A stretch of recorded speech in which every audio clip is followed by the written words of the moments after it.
La historia no contada. Programa de investigación y divulgación histórica. Investigaciones realizadas con pruebas documentales, testificables y monumentales. La historia que no está escrita en los libros oficiales. La historia no contada. Bienvenidos. Amigos, amigas, gracias por continuar en este quinto programa sobre Santana, traidor o no a la patria. Nos habíamos quedado en la lectura de la quinta acusación y sexta para concluir este tema sobre si Santana fue o no traidor. Eh, ya habíamos leído en la primera parte las seis situaciones que da el Código Penal de lo que nos marca lo que es ser traidor a la patria. En el segundo programa empezamos de la 1 a la 4, las imputaciones por las cuales se le sentencia o se le condena a Santana como traidor a la patria. Y en esta tercera edición de este programa, Santana, traidor o no, pues daré lectura a la quinta y a la sexta y a la conclusión. Bien, voy a la quinta eh, acusación, por decirlo así, o indicación por lo cual se le acusa a Santana de vendepatrias. Dice, vendió la mesilla a los Estados Unidos siendo presidente en 1852. Y sí, en realidad ahí sí la vende. Realmente la mesilla es por el único terreno mexicano por el cual Santana recibe dinero. Sí la vende y entrega un pequeño territorio desierto, y esto era para que los Estados Unidos construyeran el ferrocarril a California, ya que los ingenieros norteamericanos habían realizado los estudios correspondientes y ahí era el lugar más idóneo para ello, y los gringos amenazaban a Santana con una nueva guerra, con una nueva invasión, donde le quitarían a México todo, y vende precisamente la mesilla bajo amenaza. Le dan ahí unos miles de dólares, ciertamente, pero lo que es la mesilla, Arizona, Texas, ya sabemos, un lugar petrolero, pero sobre todo Arizona, lo que México no sabía, y los gringos sí lo sabían, es que está cuajado de minas de hierro y de minas de aluminio, cosa que en México mucho aluminio no hay, y ellos sí hacen sus exploraciones, obviamente. Ahora además, si ya los ingenieros ferrocarrileros norteamericanos habían hecho el estudio por dónde hacer el ferrocarril para llegar a la Alta California, que ya nos habían ganado, pues era obvio que sabían lo que había, y era obvio que querían toda esa gran parte que, aunque desierto, pues sí, pero lo que había abajo, México no tenía la infraestructura en ese momento para poder investigar qué había de minas, qué había de minerales, qué había de fruto en esa tierra mexicana hasta ese entonces. Sexta y última. Contribuyó a traer a Maximiliano de Habsburgo, es decir, a un emperador extranjero. Fíjense bien qué interesante. Para 1862, que es cuando es rechazado el mejor ejército del mundo, el francés, gracias al general Ignacio Zaragoza al mando de sus generales Negrete, Díaz, el Chato Díaz, todos los demás de Escobedo, creo que también andaba por ahí. Vamos, toda esa conjunción de grandes generales que defienden el 5 de mayo del 62 y el 63 que se les regresan.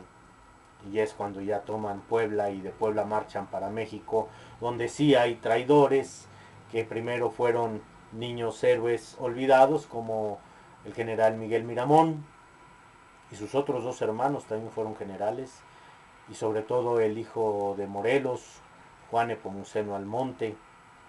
Bueno, se pasan de aquel bando, sobre todo al monte, ¿no? Que va hasta con el séquito a recibir viene con el séquito de Europa de Maximiliano, llega a Veracruz y bueno, él organiza esa bienvenida la primera gran bienvenida que le dan a los emperadores es en Puebla, no tanto en Veracruz. Ellos llegan un 28 de mayo de 1864, era un viernes si mal no recuerdo, llegan el jueves en la tarde noche, pero no ven nada en el puerto y prefieren quedarse en su barco, en el Novara, que del cual era capitán, almirante era Maximiliano, jefe de la marina austriaca, el almirantazgo austriaco, pero él era capitán al mando de su fragata Novara, una fragata artillada, tenía más de 20 cañones.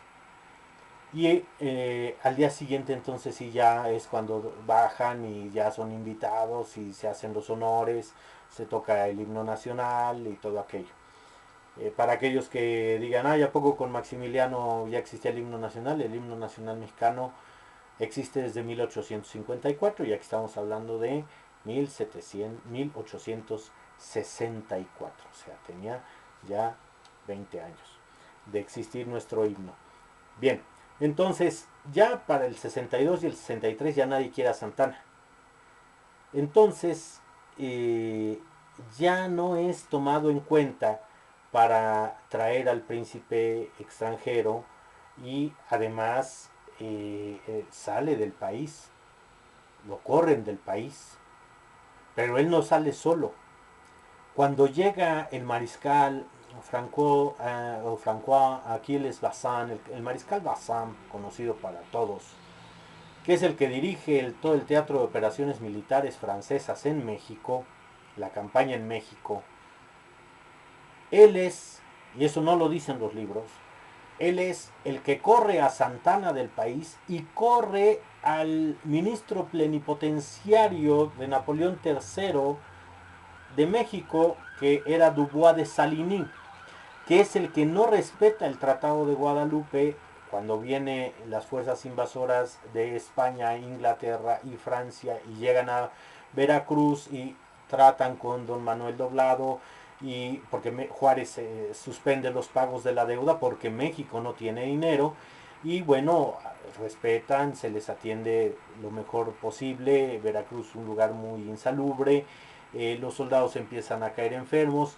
y bueno, pues entonces con el general Prim se pacta, que era el de España, representante de España, y el de Inglaterra se retiran de México respetando esos tratados. Pero Francia no.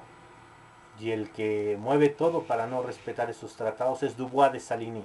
Y va a ser la piedrita en el zapato y quiere mandar a Aquiles Bazán, que traía indicaciones directas de Napoleón III en la cuestión de estrategia militar y cuidar a su emperador, porque al final estaba al mando del emperador, lo cual tampoco a Bazán no le caía bien Maximiliano, mucho menos la emperatriz, aunque llegaba a caerle ciertamente cuando le caía bien cuando tomaba ciertas decisiones la emperatriz, no tanto el emperador, porque cuando no estaba el emperador en la ciudad, que se iba a cazar mariposas por allá a Cuernavaca, pues quien mandaba era ella, ¿no? Bueno, pues es el mariscal Aquiles Bazin quien lo, lo saca, los expulsa y a tiempo después va a morir Santana. Entonces, prácticamente, amigos, amigas, tienen ustedes la decisión si Santana, con toda esta investigación que les he presentado, los pros y los contras, se le puede tratar como un traidor o no a la patria, como también, y ese es un programa que no se pierdan, estoy ya por concluirlo, que Porfirio Díaz haya sido traidor a la patria. Y de verdad, toda la gente que yo he escuchado hablar mal del general termina hablando bien. Porque si tenemos luz, si tenemos agua, si tenemos cañerías, si tenemos drenaje, se lo debemos al general. Que si se perpetuó, pues con esos 30 años en el poder fue suficiente para que México se liberara de la deuda externa. que nadie había podido pagar, y él la paga vendiendo con las exportaciones a China y a Japón, de vender aguacates y naranjas a los orientales. Y obviamente México, primer productor de plata a nivel mundial después de todos los 300 años que saquearon los españoles, ¿no? Así es que no se pierdan ese programa de Porfirio Díaz, héroe o villano o traidor a la patria. Yo creo que en este caso ustedes tienen esa decisión y yo les agradezco muchísimo su presencia a través de YouTube.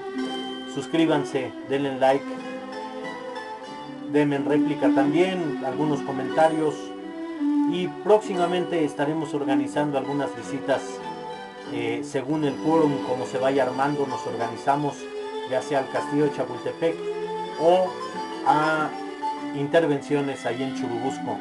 Su amigo Ricardo Trillanes les agradece su amable tiempo prestado para este programa, su presencia, y deseándoles lo mejor del mundo para ustedes y para su familia. Muchas gracias por su atención, nos vemos pronto.